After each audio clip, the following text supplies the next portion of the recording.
This segment of the news is brought to you by Smitty's Cards and Coins. Would you like to know what your collectibles are worth? Come by 2281 Postal Road, Unit 4, across from the post office.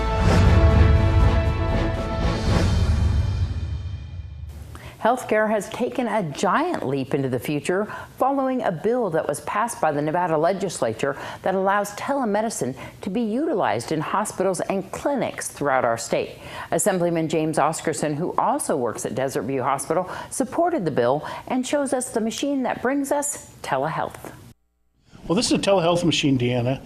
It enables us to be able to communicate with specialists and other physicians throughout the country, not just in the Las Vegas area, but throughout the country for specialty consults and consults that we may need for patients who are here at the hospital. It has a camera on top? It has a camera on top that and the screen shows the physician on the other end of the line, and they can actually do consultations as approved by Nevada law last session. And it's a very valuable tool, especially in rural Nevada, for people to be able to access care and not have to travel great distances. So the legislature approved the telehealth bill. What was in that bill?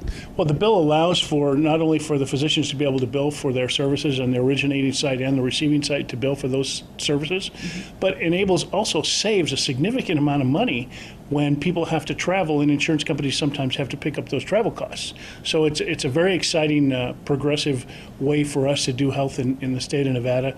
Many other states are looking at our progressive telehealth legislation and monitoring it to see how it works. So how does this machine work? So basically what will happen is they'll dial into a physician will pop up, there'll be a nurse with the other patient, and if there's information that the physician needs it's of a medical nature, the nurse will provide that information.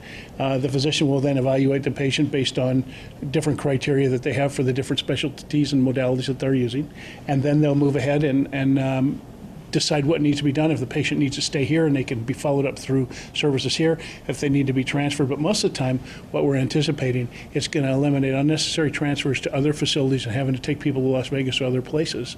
They can receive their care right here. Normally, the physician that you're calling is a specialist? A specialist. Sometimes it's other folks that are other physicians that are of like kind that they're talking to, but this is truly an opportunity for not only the people in Pahrump, but across the state to receive care. It's one of the services that they're offering right now up at Nye Regional Hospital through Renown Health, that they're doing things up there. It's also going to be utilized in our correction system, what will eliminate having to take the prisoners out of those facilities with 2 or 3 guards that usually are working on overtime, and be able to have them consult with a physician right there within the facility. Because that cuts down on a lot of risk and a lot of money within the detention center, as well as even here at the hospital. Significant risk that when you are always outside the facility with the guards and things, but also saves the state money, so we can allocate those funds other places in healthcare to make sure that they're utilized appropriately. The Veterans Administration clinic right next door is using this right now? The Veterans Administration is using this. 6-7 years ago, they used this for conferences and for treatment groups and therapy groups, and they use it right here in our conference room. So it's a tremendous opportunity for us to move again.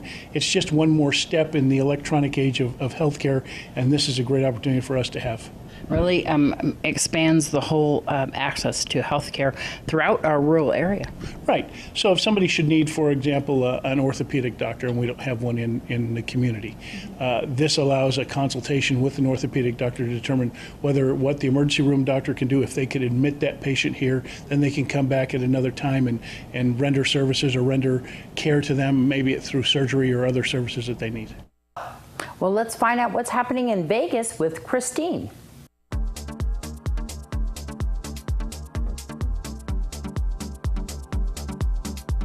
I'm Christine McKellar with this week's latest Vegas entertainment updates.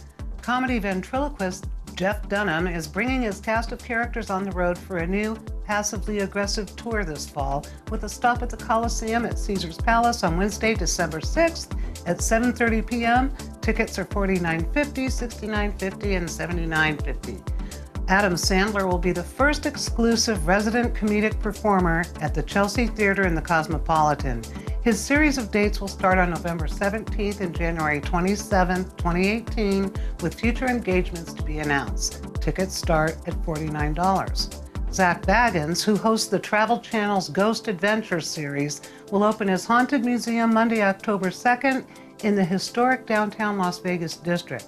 Visitors will be able to explore his macabre and unusual collection via hour-long guided tours through the 30-room, 11,000 square foot mansion built in 1938. Celebrities roam the Vegas Valley on a daily and nightly basis, visiting many shows and attractions, and they actually flood Las Vegas when an award show or major event happens in the city. For example, just recently, boxing legend Oscar De La Hoya celebrated Fight Week at Topgolf Las Vegas. Ricky Martin, with a night off from his Park Theater at Monte Carlo residency, visited Ka by Cirque du Soleil at MGM Grand with his partner and 2 children.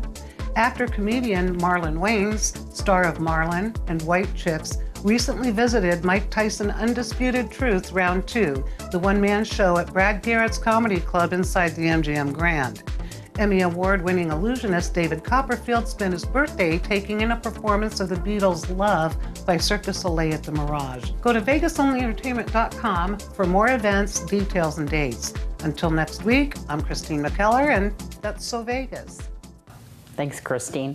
Well, Darbie was at Desert Haven recently with a dog available for adoption. Hi, I'm Darbie here at Desert Haven Animal Society, and today we are joined with Canella. She is a 2-year and 9-month-old husky. She's brown and tan. She is such a sweet baby. Oh my gosh, look at her. She prefers a home without very small children. She gets along great with other doggies and kitties, and look at her, she's such a sweet baby. Come down and see her and all of her friends here at Desert Haven Animal Society. They're on Ceres Lane behind the Nye County Courthouse. You can give them a call at 775-751-7020. You can look them up at deserthavenanimalsociety.org or check them out on Facebook at Desert Haven Animal Society. Bye, Canella. Bye, Canella. She's a cutie. Well, there's a lot happening at Big O Tires. We'll tell you what happened today after this break.